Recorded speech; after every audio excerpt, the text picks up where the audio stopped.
Hi, everybody, and welcome to episode 126 of the IROCKNITTERS podcast. I'm Cori Eichelberger, and today I have one of my best friends here with me, and this is Matt McCauley.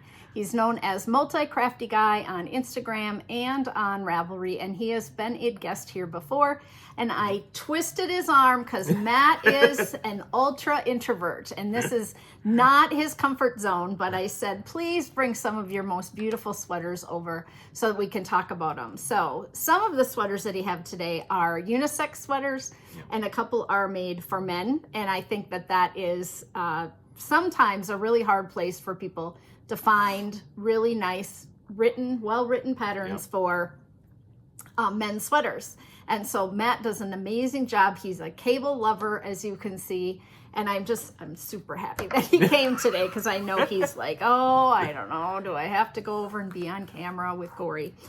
But he does knit in my knitting group every week, and we've traveled together for years, and so you can go back and watch a couple of our previous podcasts and see some of the other things that Matt has. I know I have a lot of new followers here, and so some of you won't know Matt, but we have been to Stitches Midwest and Rhinebeck and Vogue Knitting Live and January Thaw and ZK. Sweater Beach. Camp, Virginia Beach. I mean, we've done a lot of traveling together over the years, and I feel really fortunate to have a guy in our knitting group. It's really nice to have that kind of balance, and where we talk about fit not just for a woman's body in our group, but we can talk about different things that Matt's also knitting. It just kind of opens up a different world for me, and things that I might want to knit for men in my life too. So yeah, thanks for coming. Yeah. Matt brought 4 sweaters to share today, and a couple pairs of socks. Matt's a huge sock knitter, super avid sock knitter, and loves self-striping sock yarn, and pretty much exclusively wears self-striping socks. Oh yeah, for the most part. I'm knitting, right now I have a pair from Leading Men Fiber Arts, the OMG Squee colorway. So it kind of micro stripes around it, but yeah, I'm not a big fan of just a solid sock. Yeah.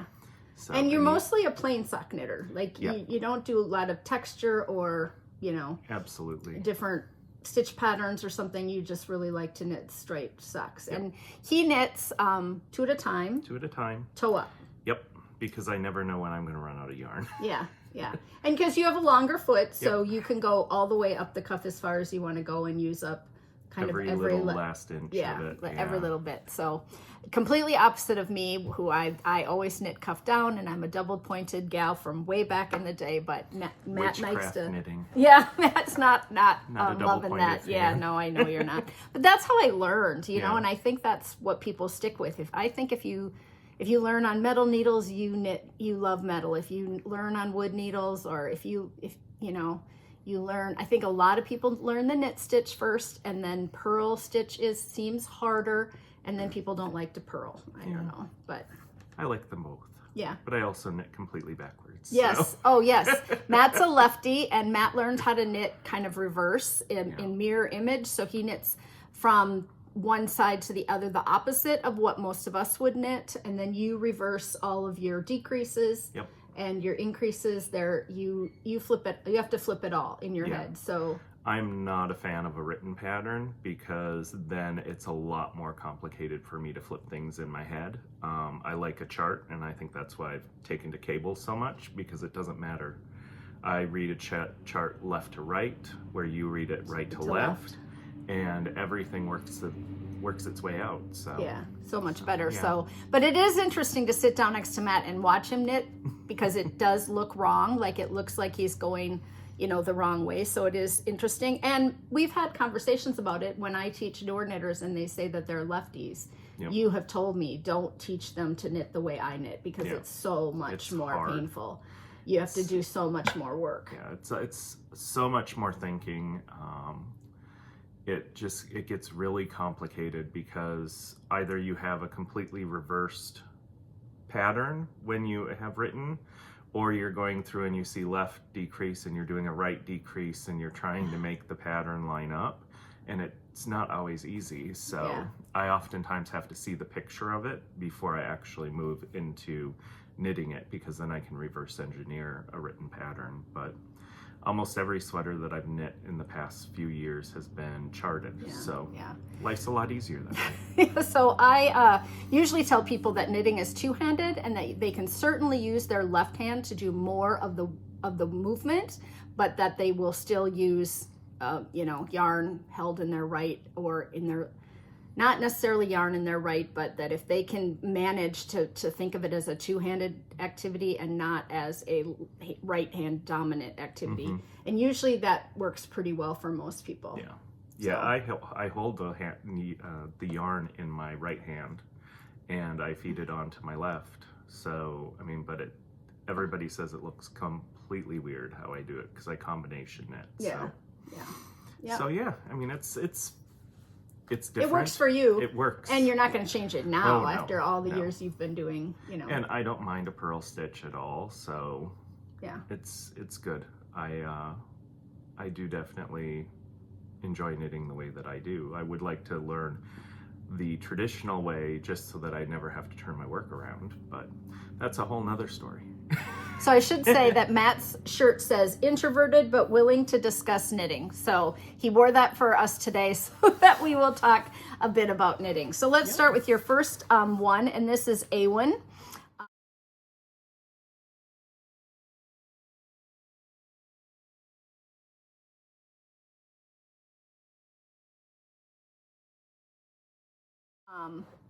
By Megan Babbin. Yeah, and you have knit a number of her patterns. Yes. You like her patterns quite a lot. She writes a lot of unisex patterns. So, and they're almost always worsted weight, which is really nice.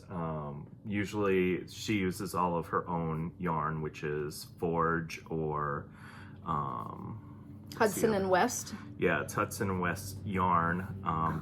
Their worsted version is Forge, and I can't remember what their fingering weight is called, but they make beautiful yarn. It's just outside of my price range. Yeah. So is it American made? Is that why? it is. Yeah. So and it's small batch. So yeah, I really respect what they do. I just can't afford 10 skeins of their yarn at the moment. So but we maybe need to get sponsorship for the podcast and ask if they'll send Matt some Send me free a sweaters yarn. quantity. Yeah, that's not gonna work. So what did you use for this then? This is Harrisville Designs, again, American-made wool, spun in Vermont. Harrisville Highland worsted. I can't remember what shade of green it is. It's like forest green or something like that. But the color's showing up fairly true on the screen, and it's definitely has some tweed neps in it for sure. Say that. Yeah, some tweedy bits. It's definitely a rustic wool. It has a little veggie matter in it at times, some guard hairs here and there, but it is beautiful wool, and it is really reasonably priced. I bought this on the Cone, I think. Oh no, actually, this was from the Yarnery when they had one of their they have a big New Year's sale where they take like 25% off. So I got 2 sweaters quantities at the time of this yarn because I love the way that it feels. I love the fact that it's predictable in what the outcome is. So this sweater was knit in pieces, which is fun because all of Megan's patterns have this really nice detail when you're knitting the edge. So when you go to seam it together, look at how nice that you looks. get a really nice clean. Let me hold it up closer. closer. Can we turn it? Yeah, can you see the line there? Yeah, Yeah. so it's 2 knit stitches that come together and form a seam, and it's really the same pretty. on the side too. Yeah, so this does have cable detail all the way down. Yep. My mannequin is a male mannequin, but it's not as broad as Matt, so it does hang a little bit funny, but you know, yeah, we can know that his shoulders are a little bit broader than this one. Yeah, so there's cables all the way down the sleeves, some moss stitch going along the body there, but it is cabled front and back. And this is it's a rolled collar. yeah, folded. Yep. Yep. Back is almost the same thing as the front. It just has a little different decreasing detail along the side, but the cables come right in. She did a nice job of that too. That's very Yeah. visual. If you can see the right there along there, there's a really nice decrease Yep. line. And then these cables run into these cables, so it was a fun knit. I do love the cables. The repeat is about this, where does it end? From about here to here. Yeah. And I would say in the grand scheme of cables, it was a very fun, challenging cable, because as you're knitting it at the bottom, you're trying to figure out what it actually becomes. And then once you get through the second repeat, you see it. Yeah, you can totally see it happening. Like it crosses here, cross, straight up the middle, and then you get these big ones. So yeah, it would be more visual once you kind of got going. And then the stitch that's on the side here, this cable pattern is repeated on both the sleeves. So quite a bit of repetition then to do it. Well, it's it's lovely. It's definitely a rustic wool. I mean, there's definitely some grit to it, like you can, but no, I wouldn't say itchy. No, and as you wear it, this wool tends to get a little softer in it as you wear it. But yeah, you're always going to want to have something underneath it. And you did a tubular cast on? I did an Italian tubular cast on. Wow, that's really clean. Which I really, really enjoy. If you have not seen how the Italian tubular cast on goes, I would definitely say look at Andrea Mowry did one for her Gib sweater, which will be on the list here. And the way that she taught it, because it's technically a 1x1 cable, and then you just shift the stitches on your needles as though you were cabling it, and it comes out to be 2x2. And it's really easy. Brooklyn Tweed's written instructions are really hard for me to understand, but once I saw her video of it, it worked out really well. And so now you've used it again. Again and again. It's like the go-to cast on for me. It's okay. super stretchy. It's super clean. It looks really pretty. So yeah, it's a nice cast on. I use it on hats. I don't use it on socks because I don't think I've ever knit a pair of socks cuff down. Of course not. But I use it on hats, mittens, sweaters, anything that I needed it in the round in either 1x1 or 2x2 ribbing. Okay. So it's a really clean, easy to use cast on. Okay, excellent. So. All right, we'll move on to the next one.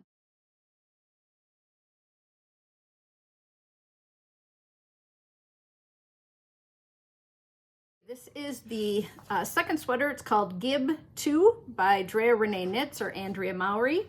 I just was reading this down here. It says, well, I don't believe clothing needs to be gender specific. I have received many requests for more of my sweater patterns to have a men's version, including broader shoulders, deeper yokes, and longer sleeves and body. My goal is to include more sizes to fit an even greater range of body types.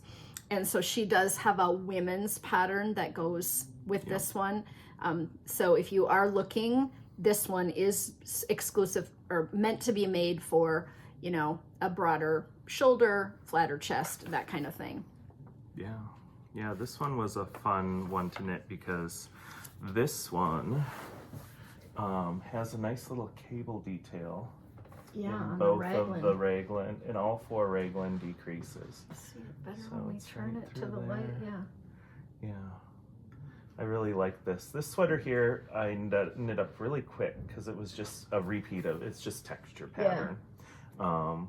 but it was really fun to knit. And as you knit it, you start to see lines going all the way through.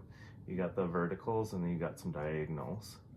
Oh, for with sure, the pattern. yeah. Now that you said that, I can really see the diagonals from my angle, for sure. Yeah. What is this stitch pattern? Did she call it anything? I don't think she did.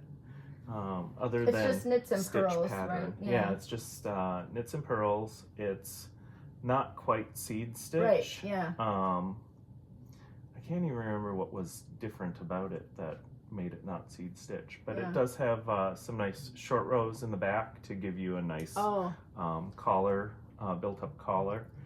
Since it was knit in the round, that's really nice. When you're knitting a sweater in pieces, you don't necessarily have to have that because you just knit the back longer.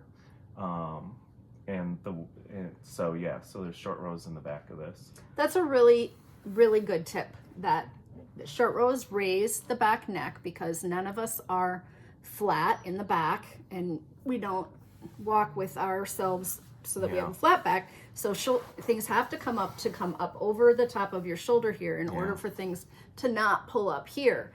But if you're knitting them flat, and I think that's the way that people knit sweaters for so long back in the day, that when short rows became a thing, people were so surprised and like, well, why would I put short rows? Well, you'd been piecing sweaters and making the back longer for years if you were an older knitter, and now, because things so often are in the round, they added the short rows to make that not happen. So some of you may be aware of that and others might not. So what did you knit this in? This is some, back in the day when Craftsy made their yarn. This was some Craftsy merino superwash. It's really soft. It is amazingly soft, and it was really inexpensive. But yeah, they were doing like a blowout sale before everybody knew that they were closing up shop. So I bought several sweaters quantities from them and knit through most of it. But it's a very nice merino worsted weight. Did you find that it grew a lot then? It didn't grow as much as I thought it would, but it grew enough. It is an oversized sweater on me. It does have texture stitches in it, so I guess, it might be knit at a tighter gauge. I don't know what well, it's 20 stitches, so that's right on a worsted. Yeah, right on a worsted. I could have gauge swatched and had a slightly better fitting sweater, but I just cast it on and went with it.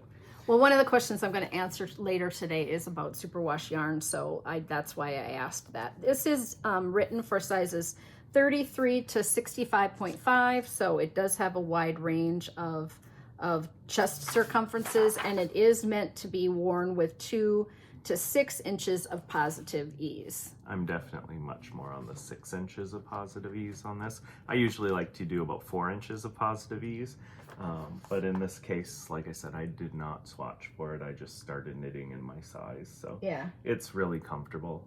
Well, kind of like maybe an oversized sweatshirt kind of feel. Yeah, and I think that's honestly what she meant it to be. It's like an oversized sweatshirt. But yeah, it's a very nice. It was originally knit in Brooklyn tweed, but then I just knitted in what I had. Is that her husband? Yes, it is her husband. Her husband's a photographer. Yeah, and I thought that. Yeah. So he's modeling the picture. Oh, that's lovely. Okay. Yeah.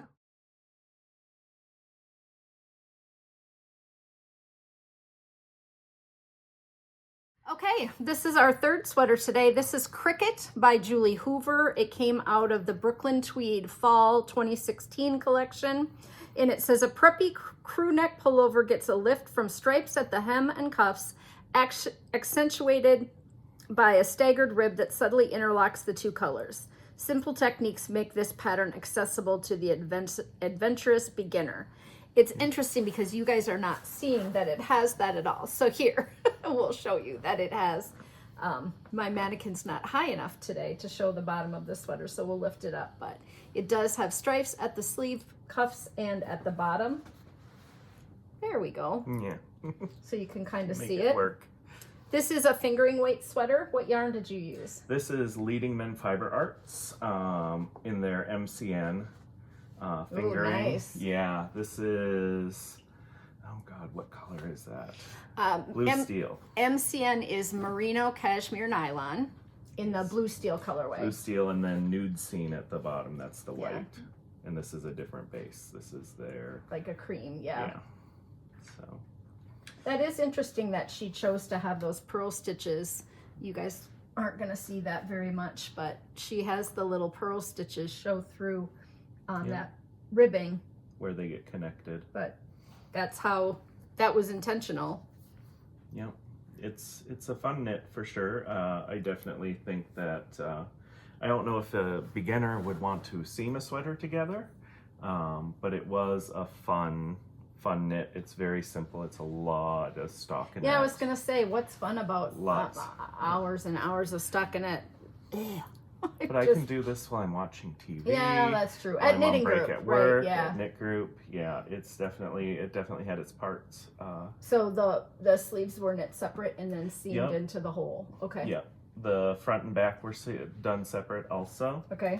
Oh, sure, I can feel that now. I do the sleeves 2 at a time, just like I do my socks, especially when it's just 2 different colors that you're alternating down here.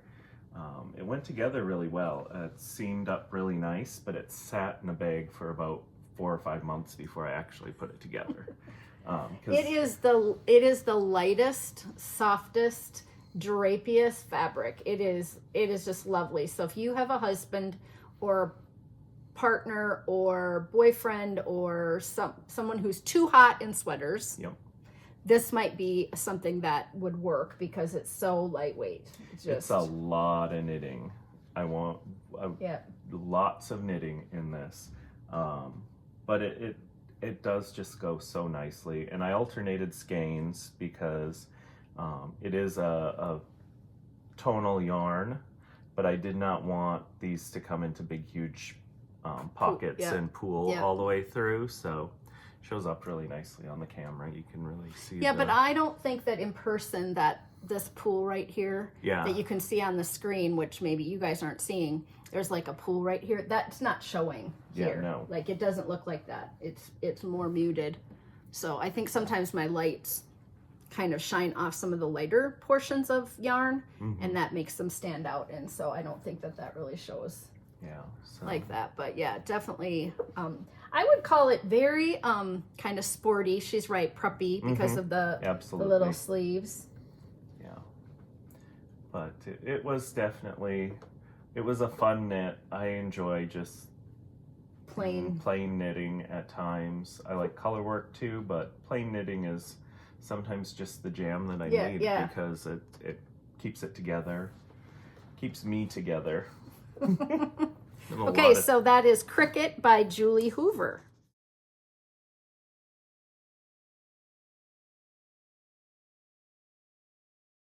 Okay, and the piece de resistance, as Matt was putting it on this is the Timberline, who's it by? Jarrod Flood. Jarrod Flood, yeah, and published in Brooklyn Tweed Men Volume 1 in July of 2013.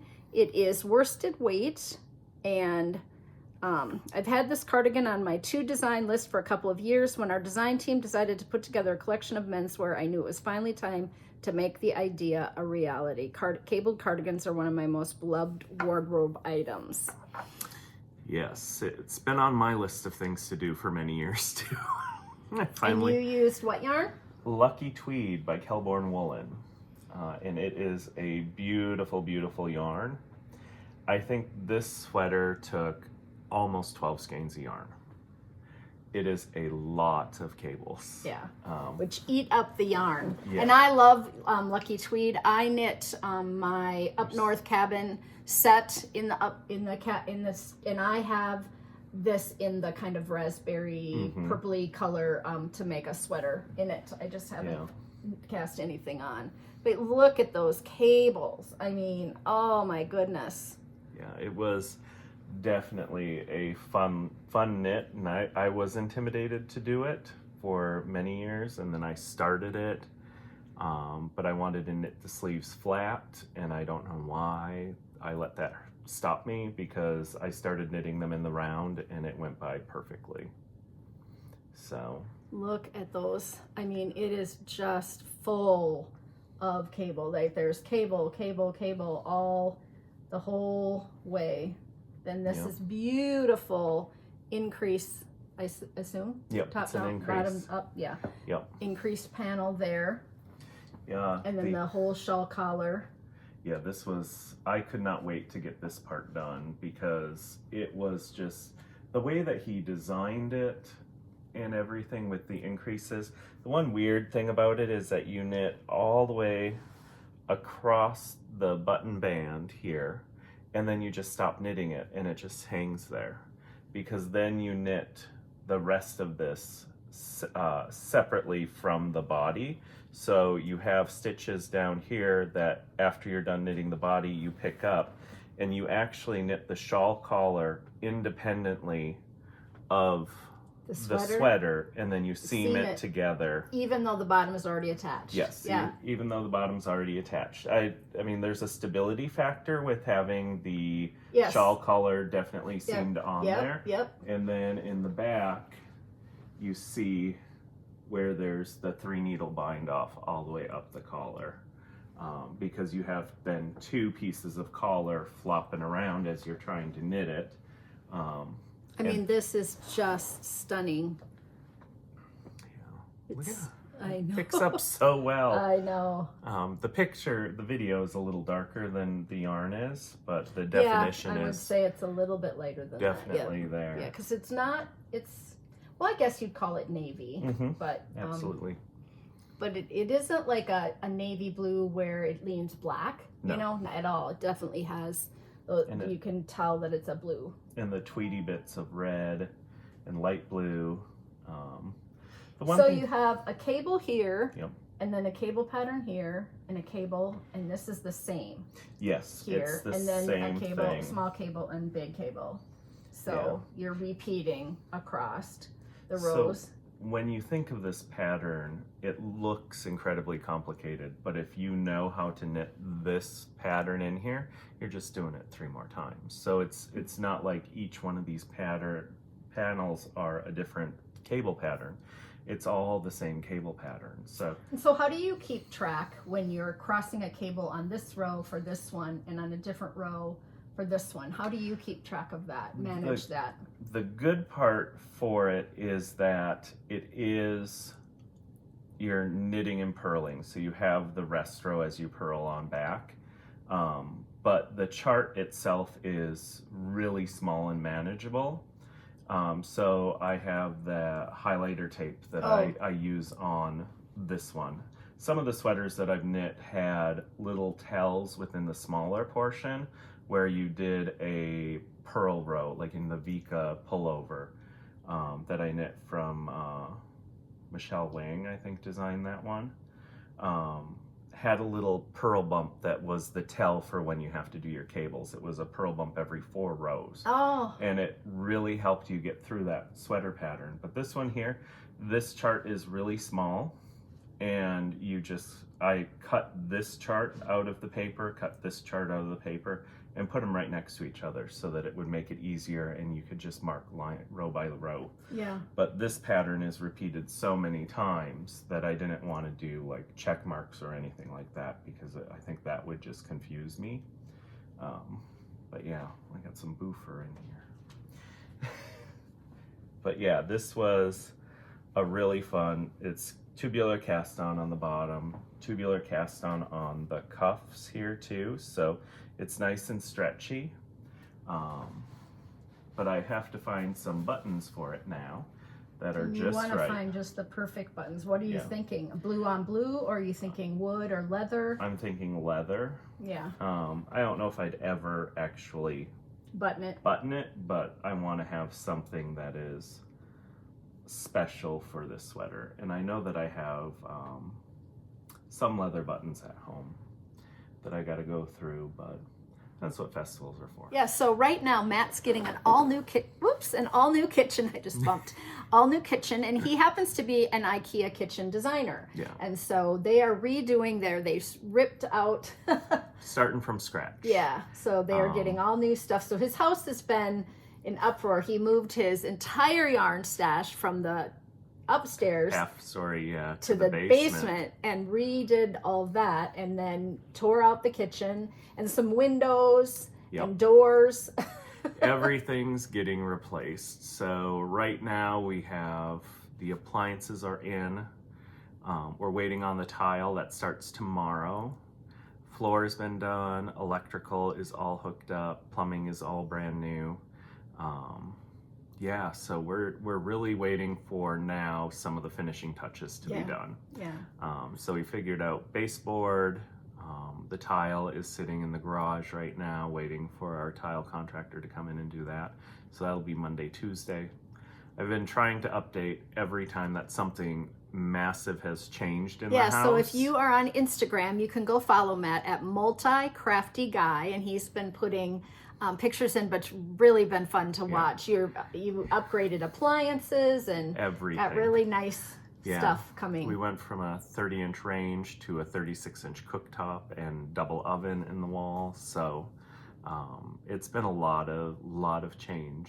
And both you and Jason like to cook and make good food. You have a huge garden in your backyard, and so you guys harvest a lot of vegetables, big flower garden. So having a kitchen that you will, be able to, utilize better and make those and things love will to be use is the big part. We went from having a very tiny countertop space to having one span where our cooktop is now 13 feet long, and it used to be maybe 36 inches of countertop space. So it was a poorly managed galley kitchen in a 50s style house. So now it is all open.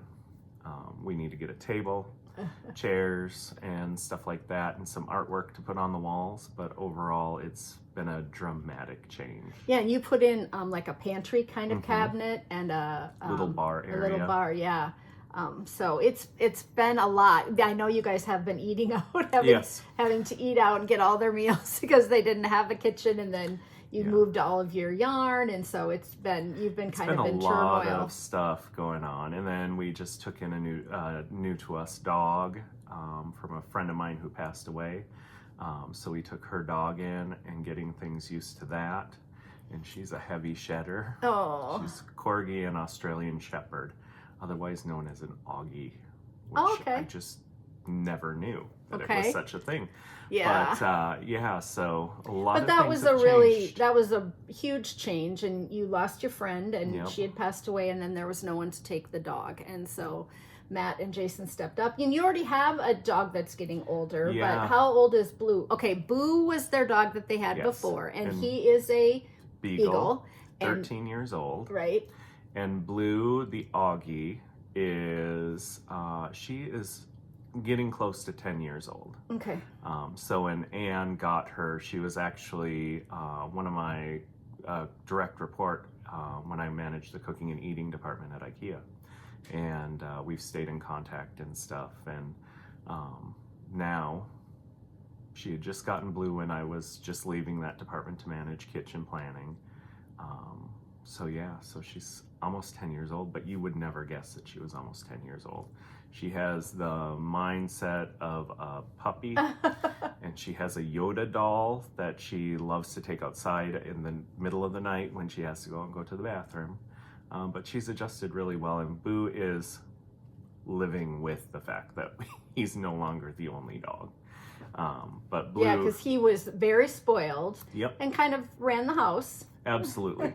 Absolutely. This was a house that one dog ran. Now but two. Not like you didn't have enough stuff going on in your house, like the kitchen and the moving the stuff, and then you took in. But I haven't met her yet, but she's lovely. She's super sweet. Yeah. Very lovey, very vocal. She makes all these really interesting sounds, and it's adorable. Yeah. So. Yeah. Well, so two dogs, and I have a friend who has always had several dogs, and she's always told me, one dog plus one dog does not equal two dogs. They're more work than that, Cori. That's what she's always Absolutely. said. You know, They are, and she is a shedder. So we watch a girl with a dog. She's a pet groomer out of Niagara Falls over on the Canadian side, and she does pet grooming. And she does it for free now because she makes so much money off of the subscribers on YouTube. And she had this slicker brush that I bought, and it took all the loose fur off of my dog, and it was amazing.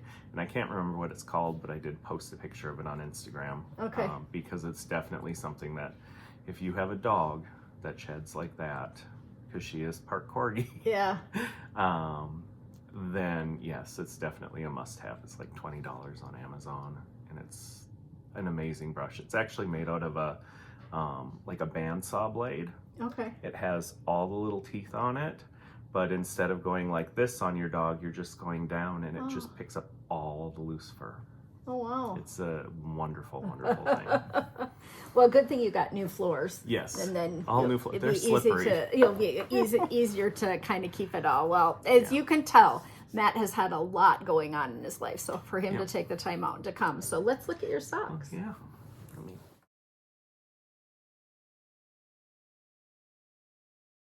Okay, Matt's got some self-striping socks here to show us.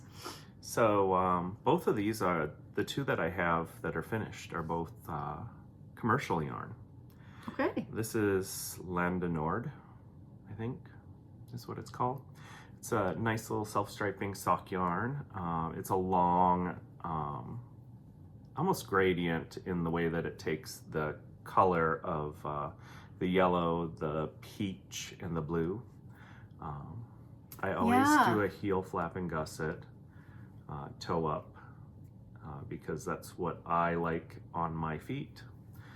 These ones were just washed, so they're nice and soft. This is commercial yarn from France, I do believe. Okay, I'll put it down below. Yeah, I got another skein of this yarn. So this is one whole skein of yarn, and the cuff comes up about 8 or 9 inches, and I wear a size 13 shoe. So it's definitely, I mean, the yardage varies, you know, just like they always say. But I've been knitting my socks as long as I can get them lately, just to see, because in the summertime I wear shorts at work, but I have to wear socks. So why not have something fun and loud? Yeah.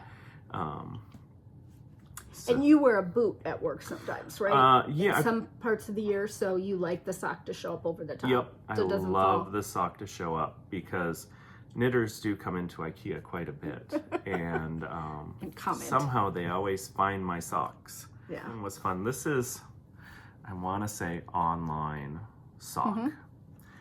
Again, commercial rainbow. Themed socks. I do a lot of rainbows. I like to live the life out loud at work. There's a little loose row right there as I knit round and round and round. And these ones haven't been washed yet. Once they get washed. This is fun because it's kind of got like the clouds or the rain with the rest of the rainbow. You know, if this is the sky, and then you've got, I don't know, little raindrops or a little cloudy part there. That's really these ones. And then what kind of heel flap do you do? Slip one, knit one? Yes, just a traditional slip knit heel flap. Yeah, to give it a little short rows on the bottom for the heel turn. There are short rows knit in here. Okay. To make it so that it sticks out round at the end. But my socks are knit. Yeah, you get just a little bit of a curve. I see that. Yeah. My socks are knit in just a mathematical way where I start off with Julie's Magic Cast On at the end with 18 stitches. I increase to 36 on both sides, and then I knit for 6 3/4 inches. Okay. I found that's my happy spot. I used to do 7, and I was like, That's more of a little happy. sloppy. Yep. Yep. Just So a tiny bit of extra fabric. And then my gusset increases go until I've doubled that 36. Okay. So it goes to 72. So everything that I knit is in a multiple of 18. And then I come back down as I'm doing my heel flap. I knit my heel flap down to 36 on the back side, 36 on the front side. I like this because I'm not picking up anything. I'm actually decreasing on this heel flap as I'm going through. Okay. It's the pattern that's in my head.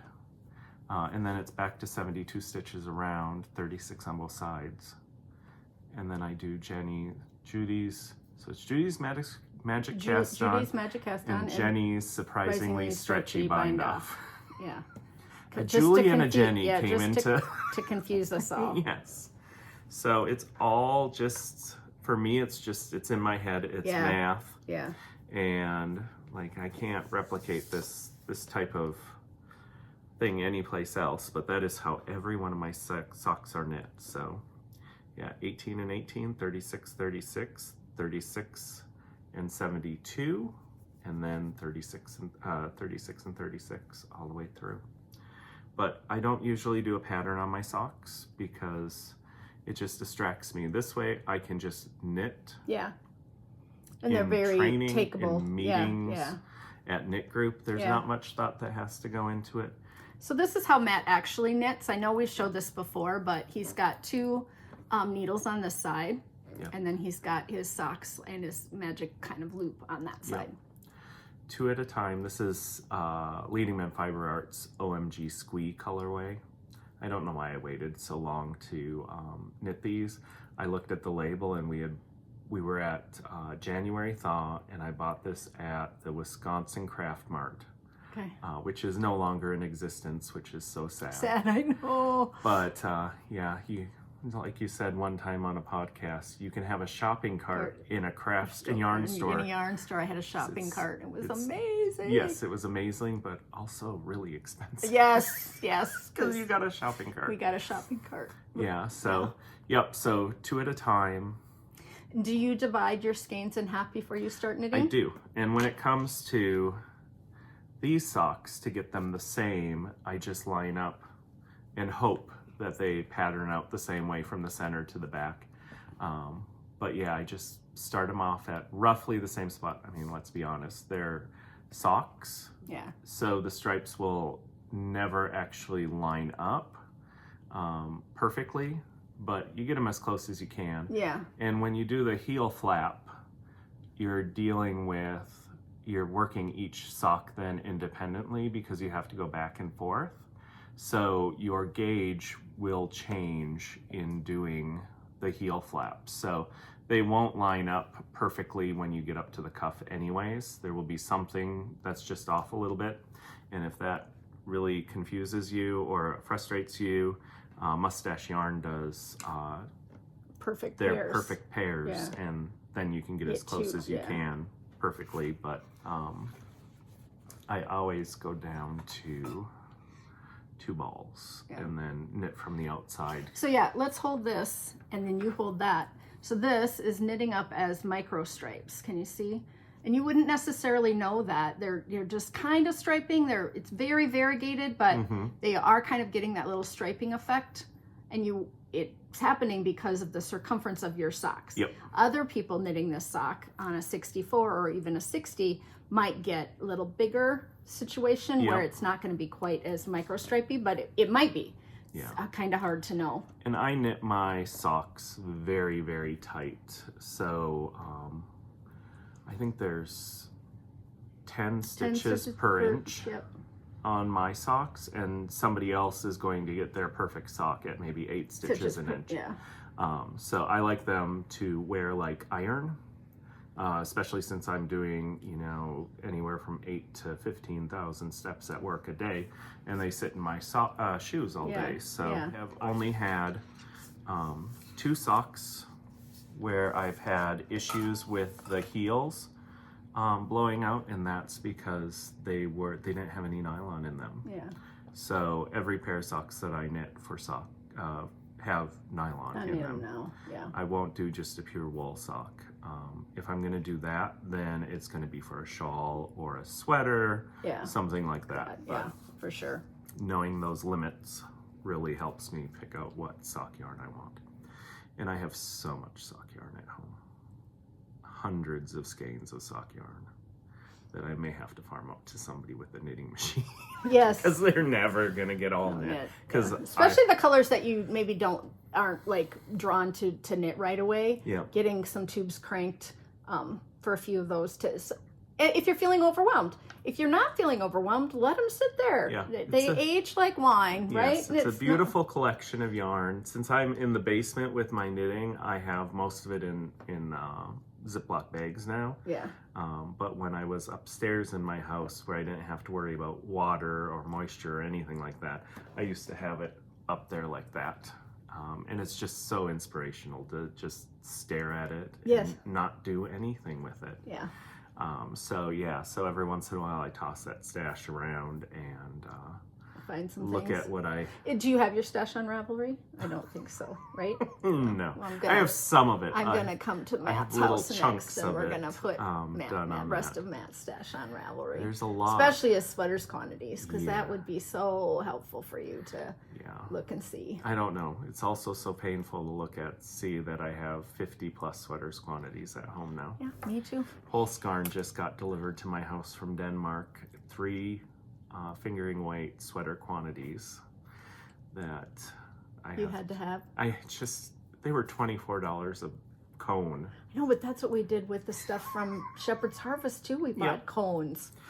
Yeah, I know, we're gonna knit forever. Yes, absolutely. And I love shopping my stash. I don't have stash guilt. I don't have a lot of terrible feelings about the size of my stash. I don't say things like, oh, I have too much yarn and stuff like that. I really like what I have. I've gotten rid of things that I'm never going to knit. Mm-hmm. And so even though my stash is quite large, I don't have a real sense of foreboding and, oh, it's terrible. And I just, there's the idea that it's 2 different crafts, 2 different hobbies. You have your stash that you collect, you're a curated stash of yarn, which is definitely what we have.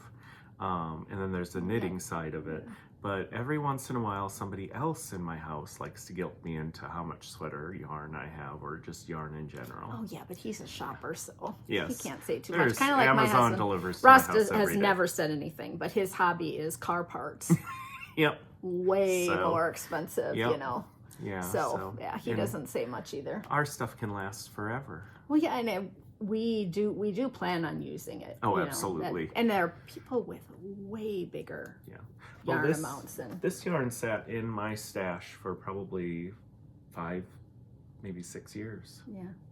But then it was perfect for this. Yeah. When you got to that, then it was It was perfect for it. Yeah. I found that. I mean, I've had Timberline in my queue forever. But then I just decided it was time that it needed to be done, and I really enjoy it. And that one I would knit again, but maybe I'd knit the collar while I knit the body. Yeah.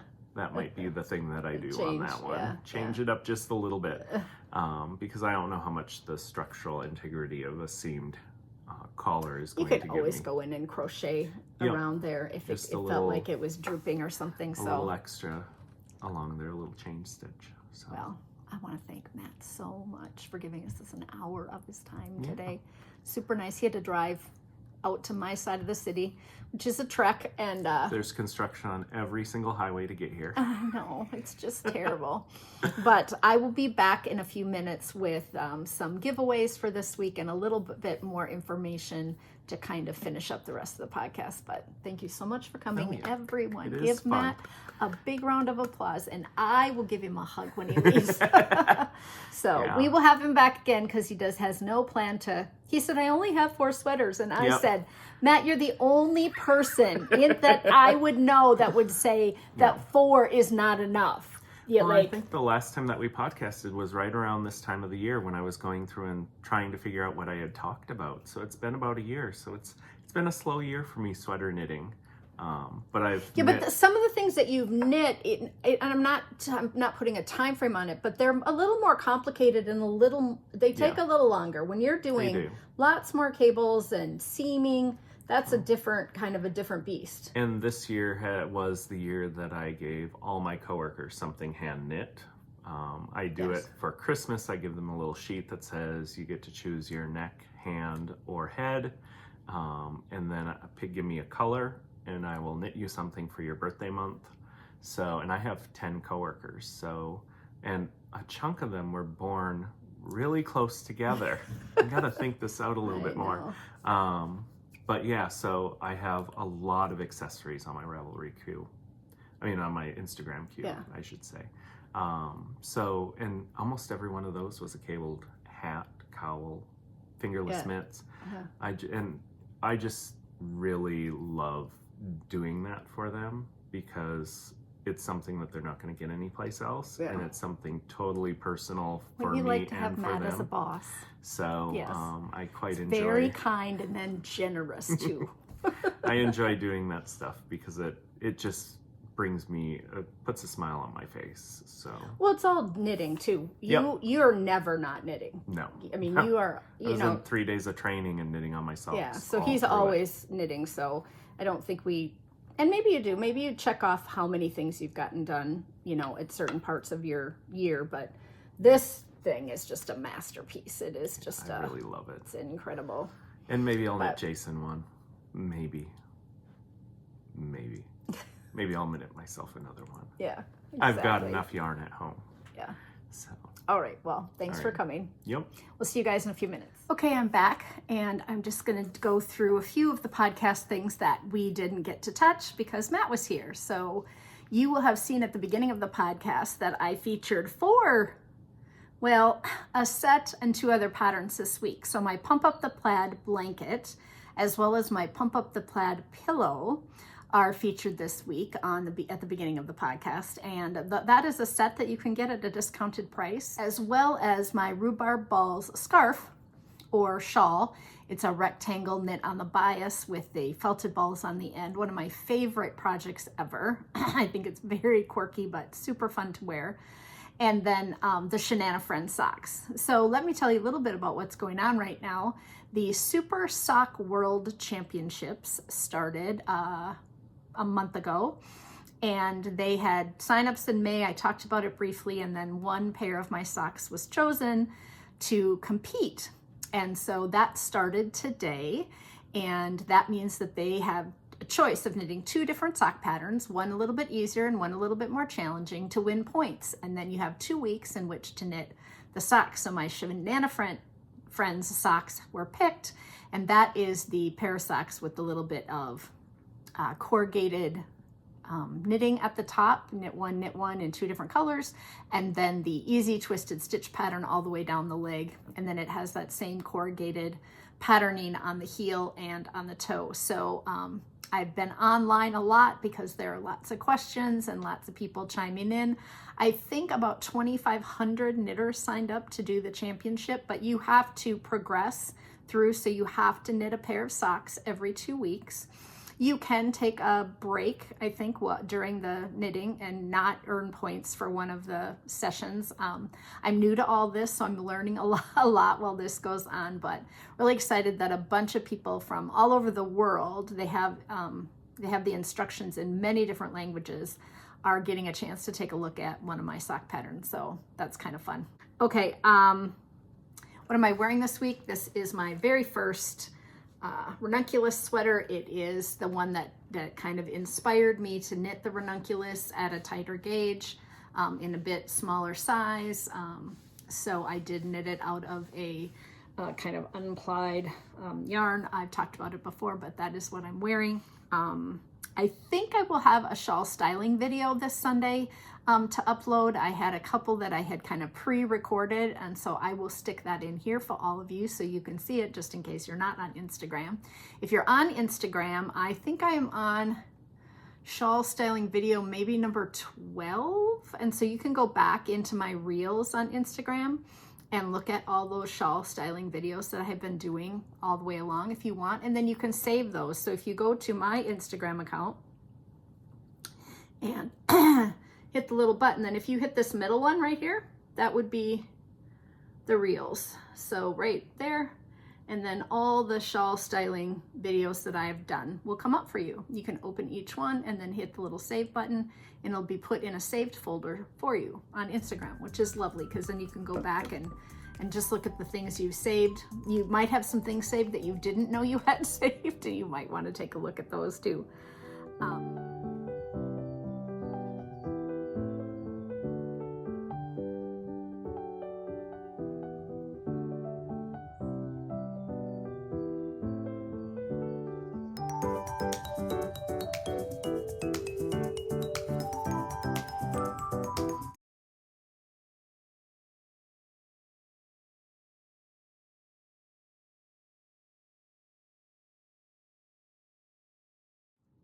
I did go to Sioux Falls, South Dakota on Friday and came back yesterday, last night. So it is now Sunday afternoon again. And I did a little shopping at Prairie Road Yarn. So I dropped off some samples to her shop. It's a lovely, huge yarn shop. Her square foot space is incredible. It's right off of kind of I-29 or I-229 and I-90 that goes across southern part of Minnesota into, it's right over the border. I don't even know if it's 10 miles over the border that Sioux Falls is, but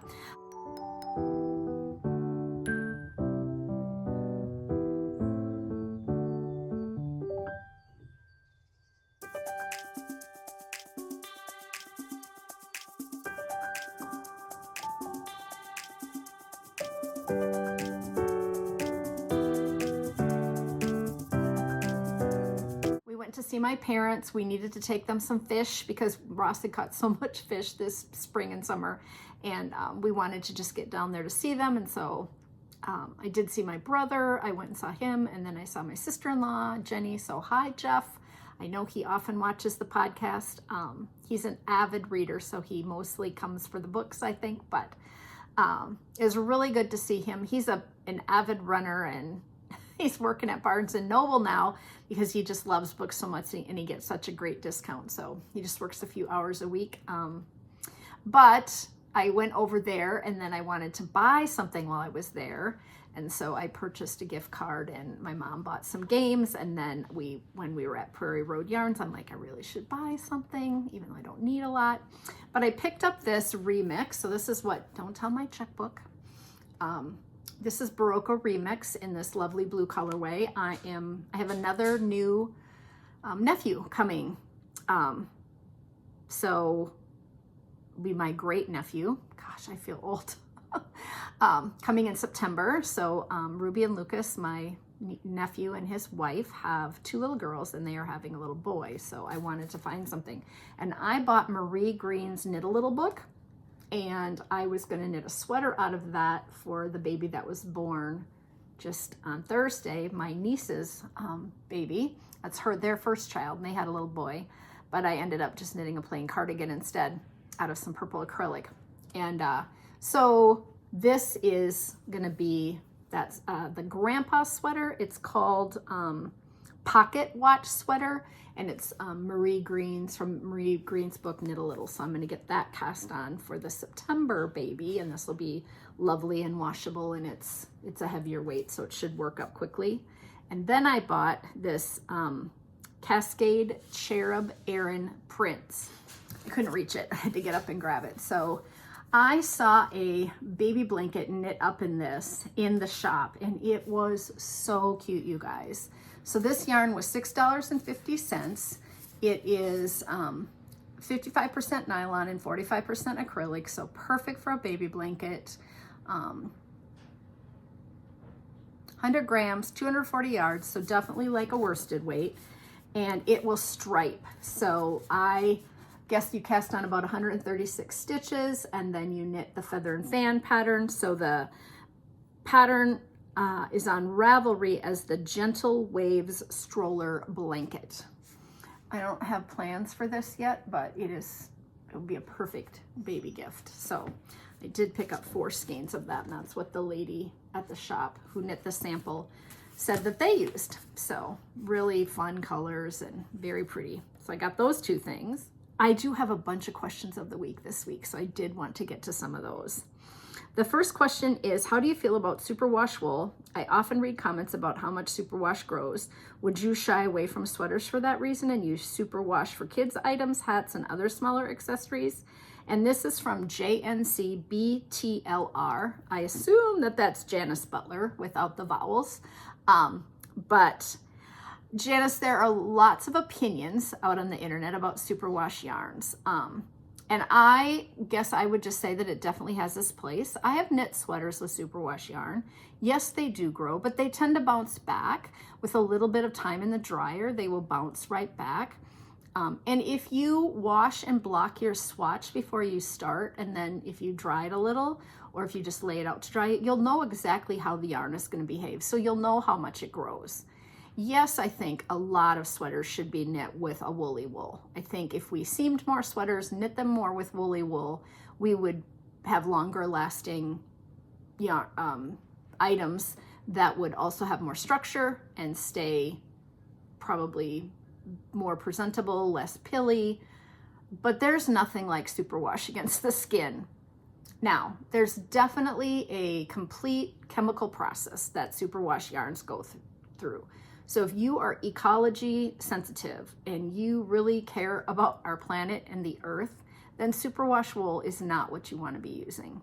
But again, you probably shouldn't be using any yarn that's dyed, because to dye yarn, it uses a process with a lot of runoff and a lot of waste, and it uses a lot of water.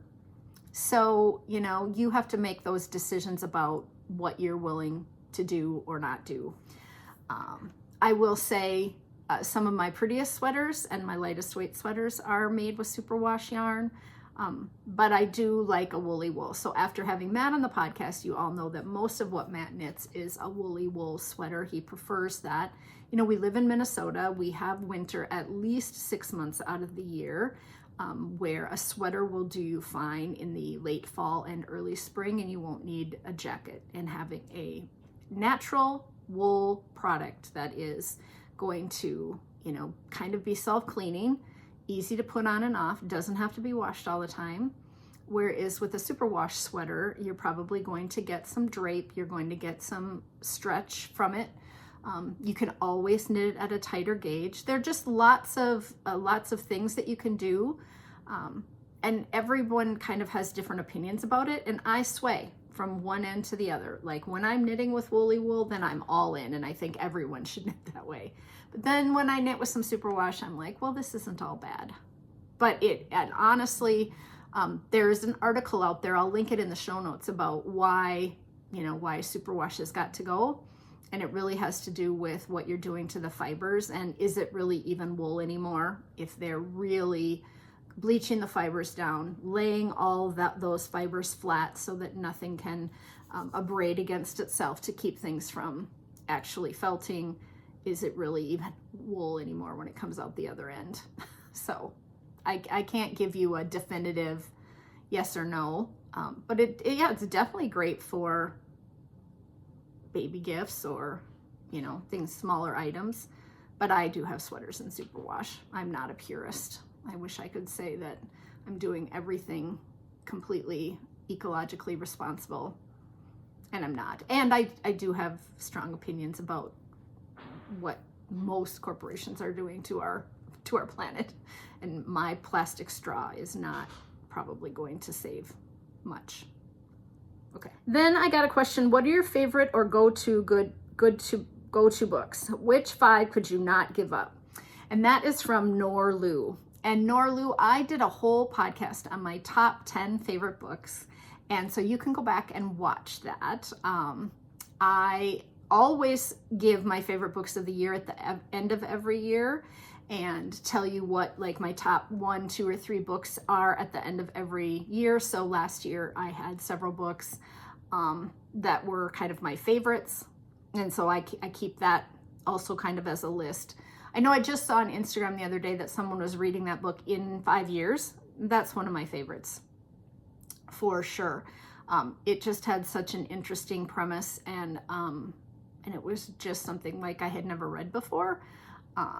So I would highly recommend that to people, but I don't think it's kind of hard to recommend books to people because it really depends on what they like to read, you know? That Stephen King book I just read was amazing.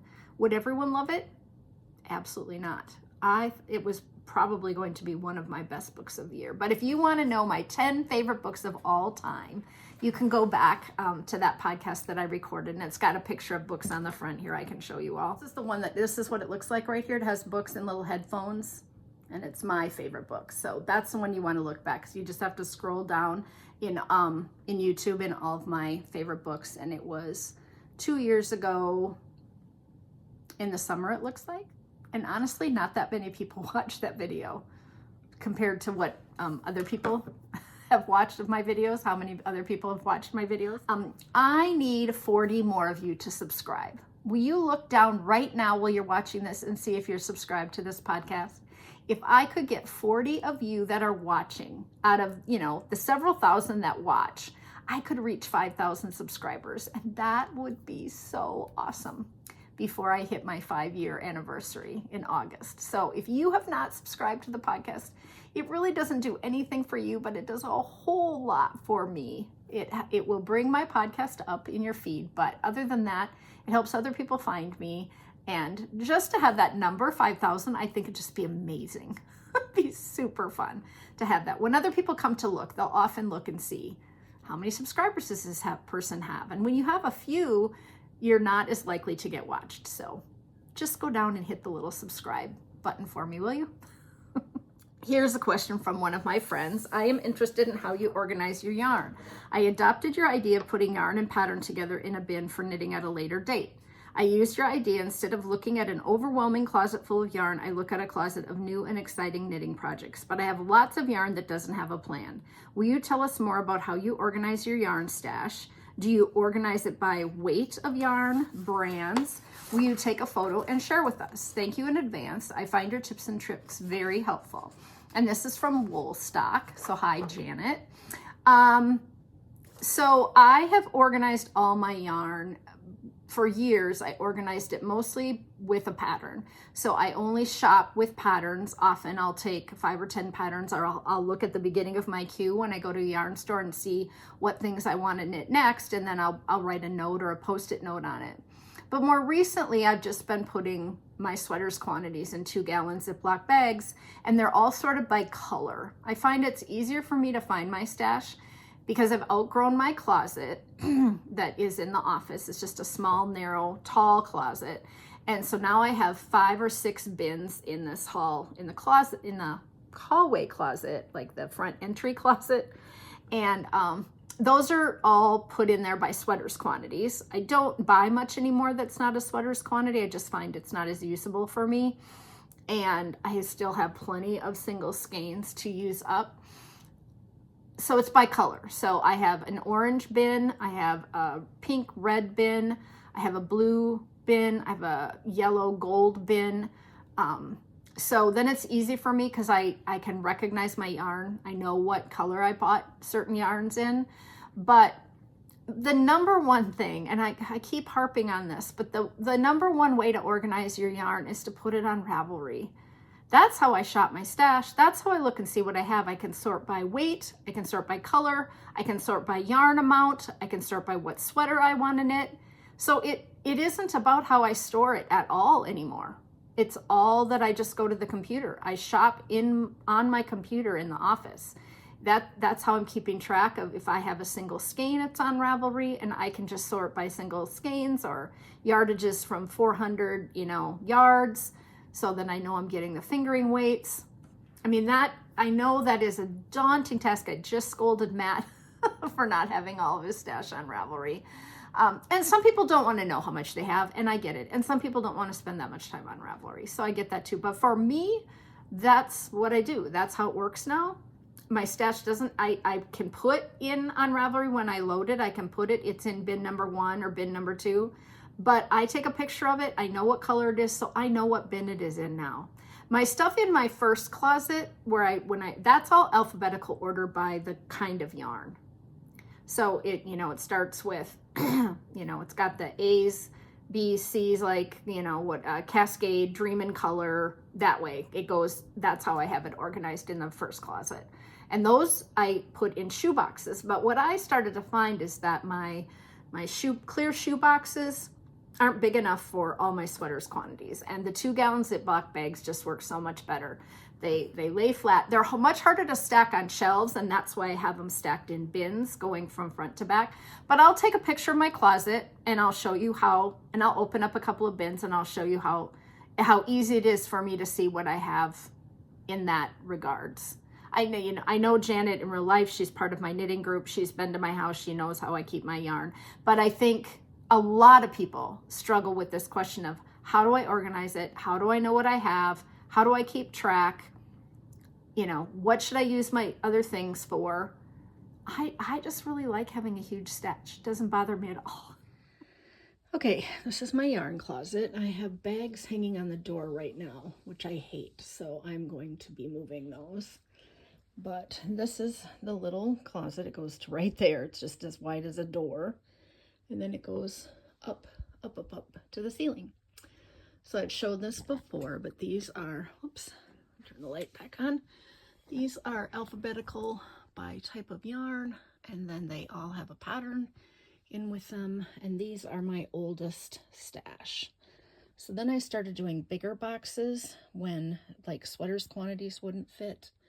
And so I have big boxes up there, and then when you turn here, these are all my mini skeins, and those are beads and buttons, and here's some little notions pouches, and here's my wool miza stash, and then these are like, this is my pom-pom tree and my scale and stuff like that. So it's pretty junky, I mean, but it's organized. I have a work in progress in here and in here.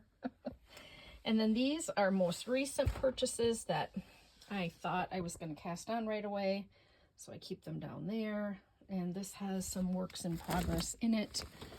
This bin, so that's easy to pull out. So now I'll show you the other.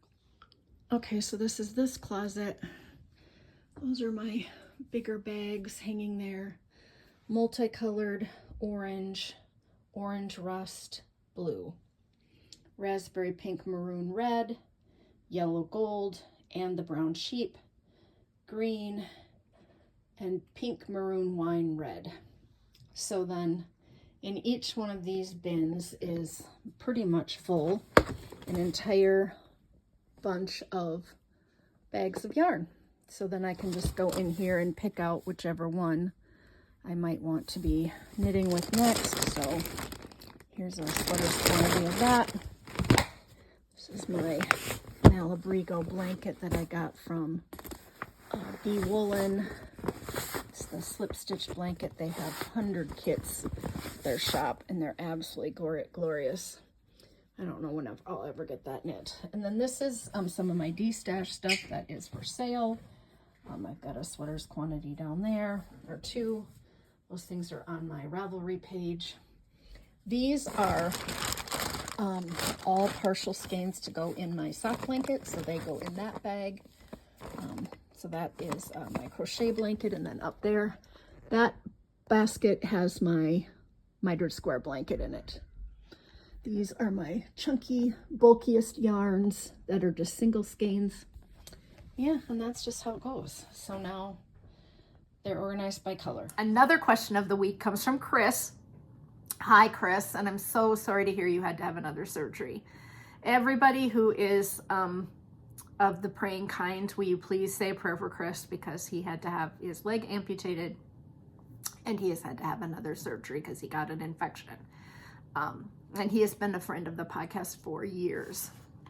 I have a question. We have a friend that insists that you want to make them something, and everything they want is extremely complicated and will take lots of money and time to create. I've explained to them the cost and the time that it would take, but they keep insisting that you make that, and they do not want anything except that item. I don't care to make them something, but I have issues with using the velvet try-on yarns in the very dark colors. How do you just tell them no without having a rift in your friendship? Well, Chris, I don't think you do tell them no, but I mean, that's really hard to do. But I just set a hard and fast rule from the beginning that I wouldn't knit for people that I don't love dearly or that aren't part of my family. So is this person willing to pay for someone else to knit it? Like, if you don't, you know, if you say to them, I don't like knitting with that kind of yarn and I don't really want to knit that item, but I will find you someone to knit it. I mean, there are tons of knitters on Etsy who will knit for you, and you would just tell them that it's going to cost 15 cents a yard plus the cost of the yarn, and see if they're willing to pay that, right? If you don't like the yarn, to me, that person is not being a good friend. They're just not listening, because it's pretty obvious to me that you don't want to knit it, and they should see that, right? That you don't want to knit that item for them. If anyone else has other ideas and you want to put them in the comments below about how you would gently tell someone that you just don't want to knit that particular item for someone, you know, it's a velvet yarn and it's very dark colors, and Chris is just not interested in knitting that for that person. I get it, right? Like, the cost for one thing, are they going to buy the yarn and pay you for would that make it better for you if they paid you for 15 cents a yard? Like, that's what I pay my sample knitters, is 15 cents a yard, and that is not a lot, let me tell you, but that it adds up. And so if you're knitting somebody something out of several skeins, if they're willing to pay you, would you then be willing to do it for them and have it like a hired job? Because otherwise you can find someone to knit it for them, and then, you know, you can kind of be off the hook if you don't really want to knit it. I just think it's really rude that someone would do that to you, and then how good a friend are they being if they're not willing to just kind of take, I'd rather not. You know, I know you really want this item, but I just really don't want to knit it right now. And that's it, right? I just can't imagine that someone would keep bugging you about it. That seems so mean. Then I have one more question I'm going to answer this week. And can you think of a specific scent that typically triggers a memory from the past, or one that you associate with a person you love? And for me, the first thing that comes to mind every single time is patchouli. Patchouli oil, patchouli fragrance. I cannot stand it. And I know that this is one of those things that people get really divided on, but I taught in a high school of at-risk students who were often using drugs, especially pot, and they would wear patchouli to mask the odor, and sometimes to mask body odor from not getting cleaned up before school. I mean, we had 2 chemical dependency programs where those kids all came to our program, and I just have a real aversion now to that smell. I just cannot, I can't tolerate it. It really drives me crazy. And I know some people wear it really as a fragrance and they love that smell, but it just really disturbs me. And it just came with so much, such memory of knowing those kids and the struggles that they were going through, and trying to mask, you know, the fact that they were using before school, and just, other than that, we're fragrance free at my house. We can't do scent. My husband's highly susceptible to sneezing, and it's obnoxious. If he gets a whiff of anything, he sneezes and sneezes and sneezes, and it's so loud. And so we use fragrance free soaps. We have no candles in the house. I very rarely can wear perfume. I will put it on if I'm leaving for the day, and then and he's gone. But if I get in the car with anything on, it would just, yeah. So there's no fragrance at my house at all. Very little. I mean, even sometimes, like if I put hairspray on or deodorant, it can. And there's something in the house that makes him sneeze a lot. Some type of yarn product that I have, I think. I don't know what it is yet. We haven't quite figured out if it's Angora or mohair or whatever, but sometimes he'll get a whiff of something as he walks through, and yeah, sneeze. So that doesn't happen at my house. I have a little Pretty Boxes sweater update. I am almost done with the sweater. It's getting really close. The test knitters are getting it hopefully tomorrow. That's my goal. They've ordered their yarn and they're getting started, and that sweater will come out this fall, but it's been a lot. I had to rip out a whole bunch of knitting. I was so mad. I was knitting and I wasn't coming out right, and I kept going. You know, you should never keep going, and my numbers were off. My increase numbers were off, and so it didn't come out right, so I had to rip way back, which really set me back. I got the pattern written, but I had to rip in order to knit forward. So that's what I'm working on. That's my big design one right now. I did get a design picked up by Miss Babs, and that will be a pair of fingerless mitts, short and gauntlet style, and I think that would be really fun. They sent me the yarn. It's really pretty, so I need to get started on that. What have I been watching? The Tour de France every day. So many of you chimed in. I read all of your comments. So many of you chimed in that you also watched the tour. And if you've never watched it, I highly recommend going and taking a look at it. There's a lot of commentary on YouTube too. And there's a guy that does a thing every day of the race on YouTube, Chris. That's fun. But I sit up at night watching the Tour de France and knitting away on all the things. But on our way to Sioux Falls, I started working on my Misurina sweater. That is the sweater that I saw Tracy of the Grocery Girls knit probably a month ago. And I went over to Farmer's Daughter and bought the yarn. And it's completely out of my normal palette. I don't know what about hers just really struck me. She knitted in kind of a light gray, and then it had these color work flowers using a skein of Spincycle yarn.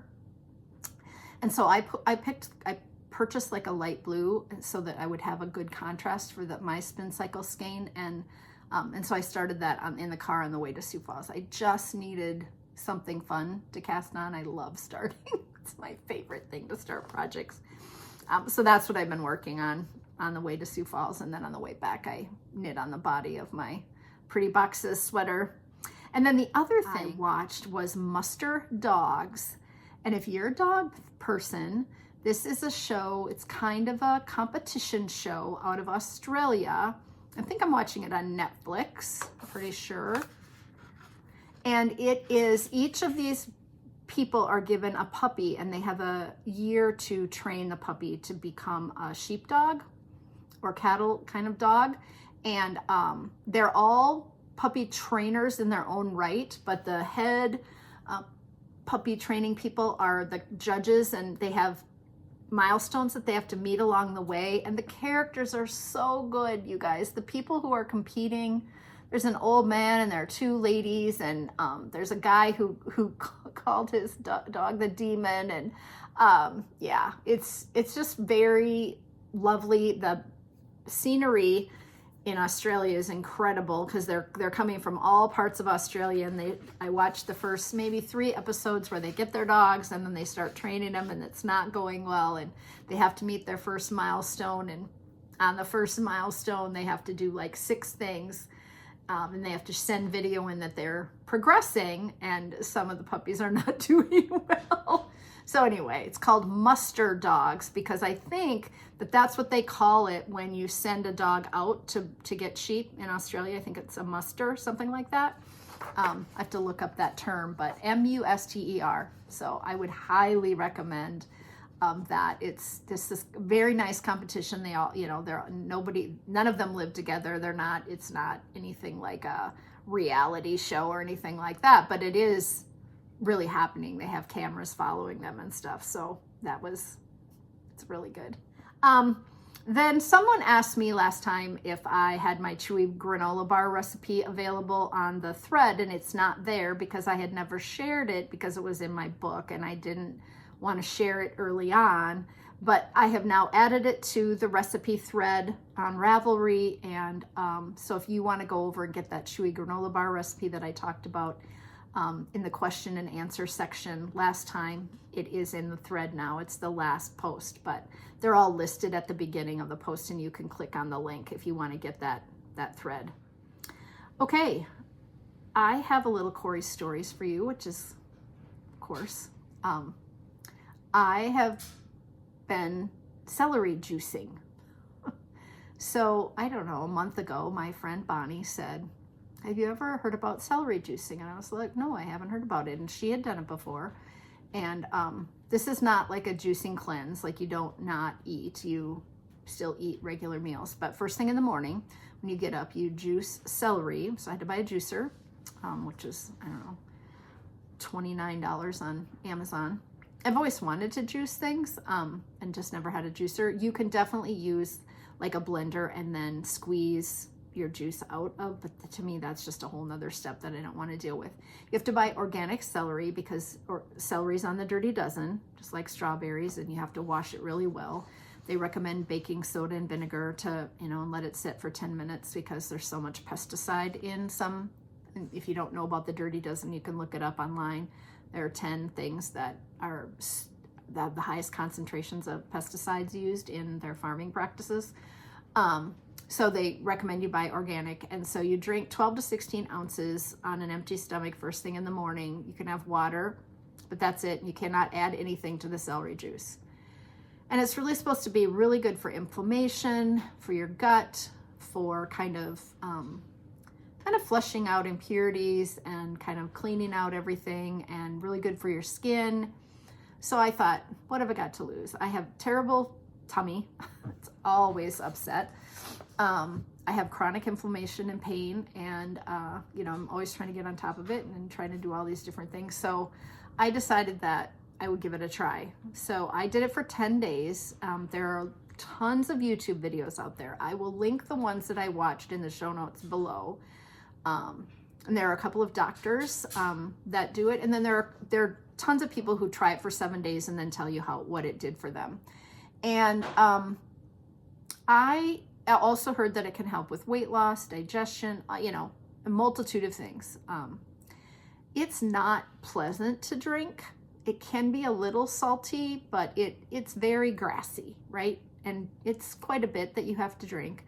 So, and sometimes when you buy organic celery, the stalks are very small, and so one stalk is not enough. But I got more today at Costco, which tells you that I'm going to continue doing it. But within a day or two, because you can get kind of gassy and bloated and a little, like stomach churny. I didn't get sick or anything, but I noticed that my sugar craving went away. And you guys, I have been trying to beat this sugar craving for 3 years. I was so addicted, and I would say, I'm not eating sugar, and I get 3 days in and I would just be like, oh, I have to have some sugar. And I could not control it. Like I would tell myself, you're not getting something, you're not going to go get a treat. And then I would find chocolate chips or whatever it was. Just definitely an addiction for me. And I always got something at night. After supper, had to have something, right? I have all kinds of different things that I tried to satisfy, right? Like I'd buy little junior mints and just have one of those or whatever. And I don't want to not allow myself to ever have a treat, but I have a compulsive addiction here. And I didn't want to eat anything.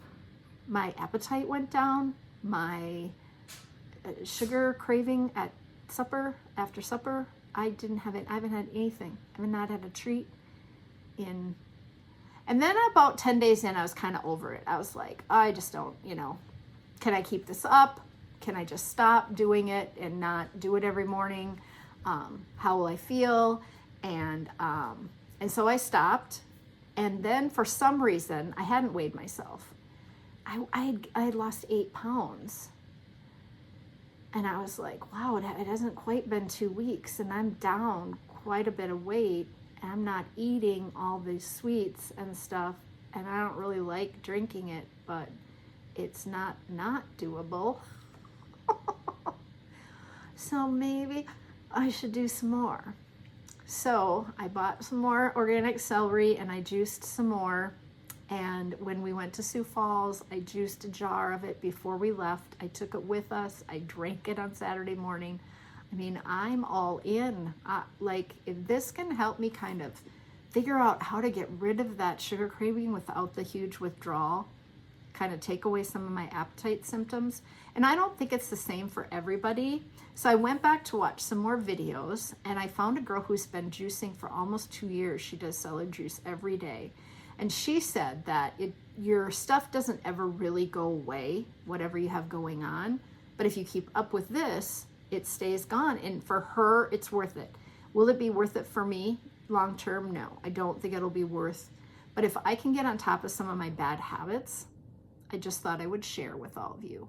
I'm not really promoting it. I'm no doctor. I did tell my doctor that I was doing it.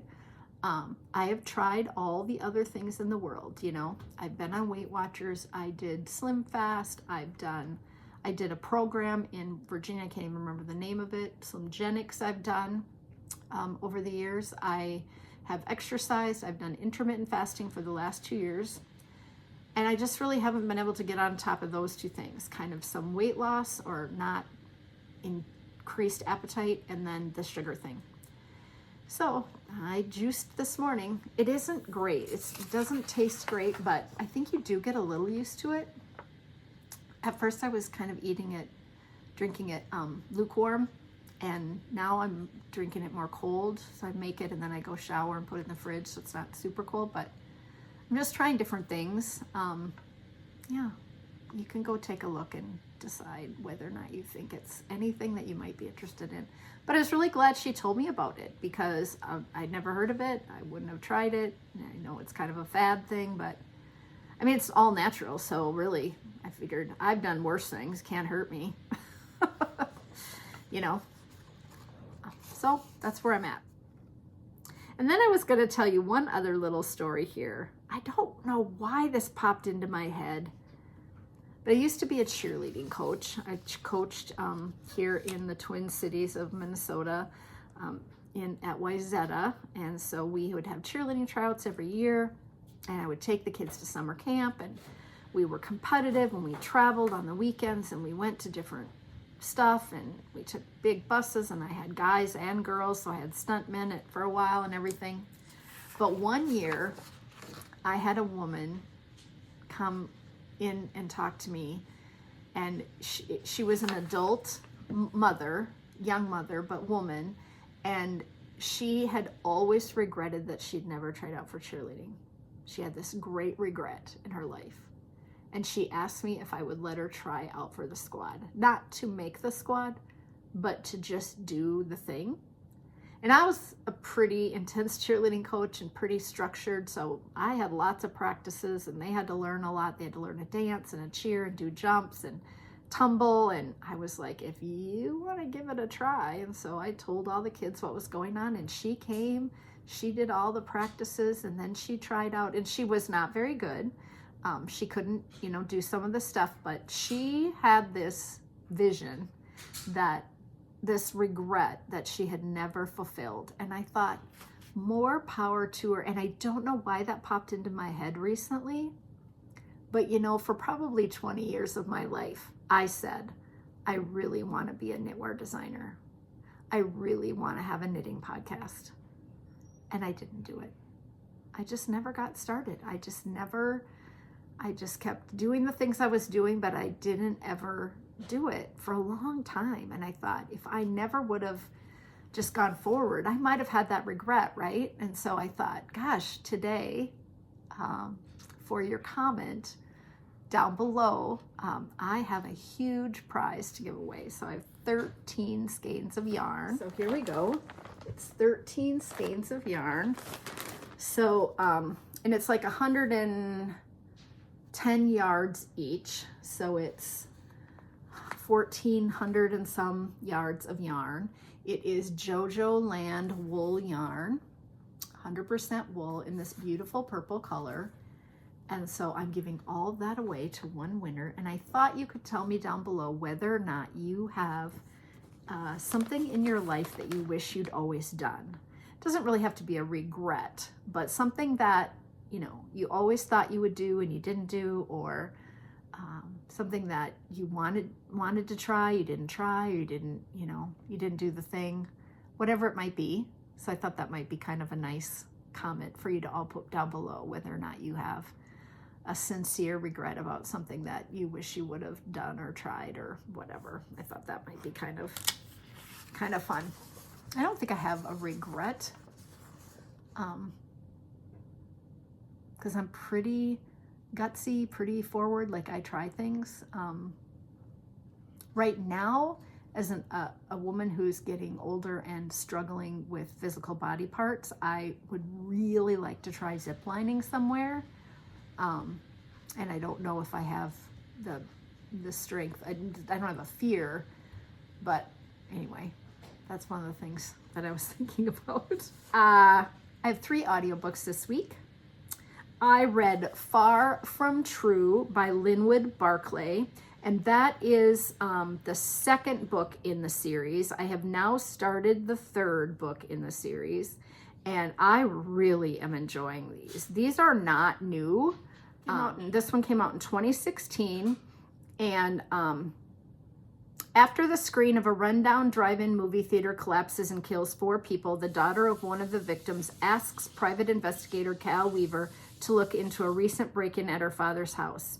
Cal discovers a hidden basement room where it's clear that salacious activities have taken place, as well as evidence of missing DVDs. But his investigation soon becomes more complicated. So this is a whole trilogy about this town called Promise Falls in New York, near Albany, where things happen. So the first book had kind of a murder mystery, and now the 2nd book also had something that happened, and now I'm on the 3rd book. Highly recommend this Linwood Barclay. Very good kind of murder mystery stories with all the same characters in these 3. You know, all the people in the town are all the same, so you really feel like you're getting a really long story. So that one was really good. Then I read Dear America, Notes of an Undocumented Citizen by Jose Antonio Vargas.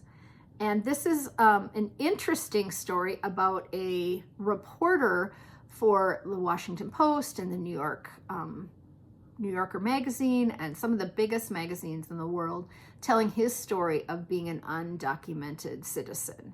And it is really interesting. So his mother sent him here when he was a young boy from the Philippines, and he thought he was going to live with family in the US, and that his mother was coming shortly, and she could never get her visa approved, and they had fake papers for him that he did not know about.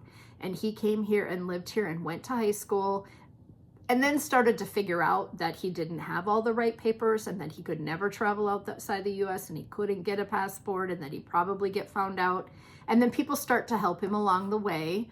People start to figure out that they can help him in different ways, and he can get a job, and he pays taxes, but he still is yet to become a citizen. And it is absolutely a true story about this gentleman, and very, very good. So I would highly recommend reading Dear America. It came out in 2018, and I listened to it on audio.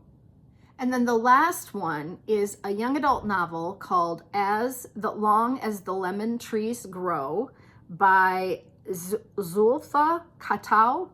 And this is a love letter to Syria. It's about the Syrian crisis and this young girl who graduates from high school and goes to pharmacy school, and then the whole conflict erupts, and she is kind of turned into a doctor suddenly because they don't have enough help in the hospitals to treat the sick and wounded. And she's very young and very inexperienced and doesn't know a lot, and she ends up, suturing wounds. And during this entire time, she has such PTSD that she kind of imagines that she has this person that's talking to her, that's in the room. So it's kind of a alter identity that's telling her that she's not doing the right thing and she's not helping enough people.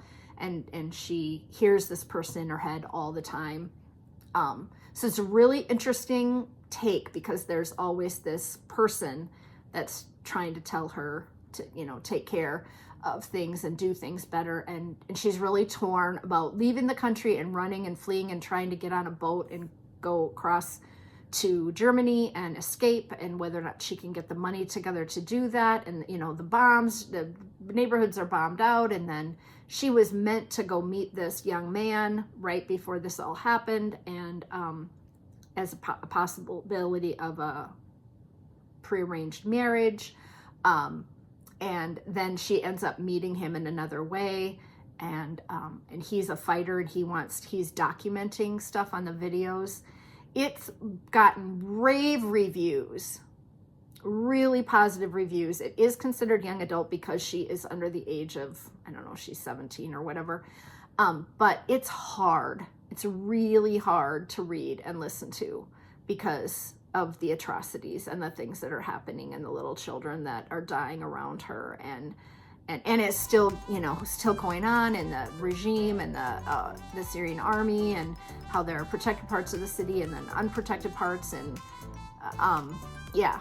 So it was really hard to listen to. It took me a long time to kind of get through it because I just didn't want to constantly listen to and feel bad about that. So I guess I would give it a lot of stars and highly recommend it. Yeah, it's a war, but she starts to see it as a revolution, and that she needs to stand up, and yeah, it's really hard. Okay, so those are the 3 audiobooks this week. I have a coupon code still for Bags from Awesome Granny for 20% off. Use the code IROCK20 to get 20% off. I have the winner for last week's giveaway. That is this purple bag with these 2 skeins of navy yarn in here. And the winner from last week using the word vacation in their post is Ann Templin. So Ann, get in touch with me. Let me know that you saw this, and then I will mail it out to you. You can email me at iRockKnits@gmail.com. And then for those of you that would like to be a part of the 13 skein giveaway for next time, please use the word regret in your post. So you don't have to have a regret, but just, I'll search that word. That will just help me remember that that's what I decided to do for the prompt, is use the word regret. And then tell me if there's something in your life that you want to do before you die, or that you have a bucket list of something that you've always wanted to do, or something that you wish you would have done. I am teaching in the next 2 weeks. So if you're local to the Twin Cities or Minnesota, I am teaching at Stephen B on Wednesday night, and then I'm teaching at B Woolen on Saturday in the morning and the afternoon, and I think there are still openings there. I'm teaching Fixing Mistakes in the morning and Ravelry in the afternoon, and there are some of you that should take that Ravelry class. I'm looking at you, a couple of you. And then the next Wednesday, I'm teaching Fixing Mistakes at Harriet and at Alice and Edina. And so I got a lot of teaching going on. I'm quite busy in the next few weeks teaching classes. So if you would, and then B Woolen is hiring me to teach the Ravelry class on Zoom. And that's going to be one of the first weeks in August. So if you are interested in taking the Ravelry class I teach, but take it on Zoom, so you're doing it on your home computer, wherever you're at, you can contact B Woolen.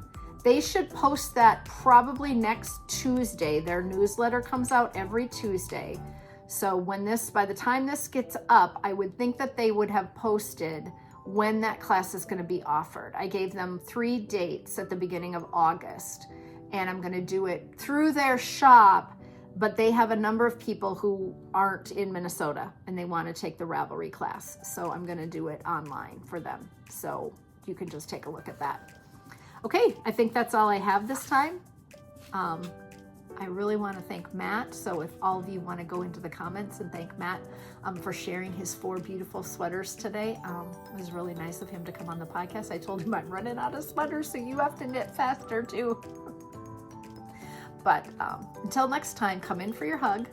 It's kind of crooked again, but I hope you all have a great couple of weeks here. Bye for now. Keep it colorful.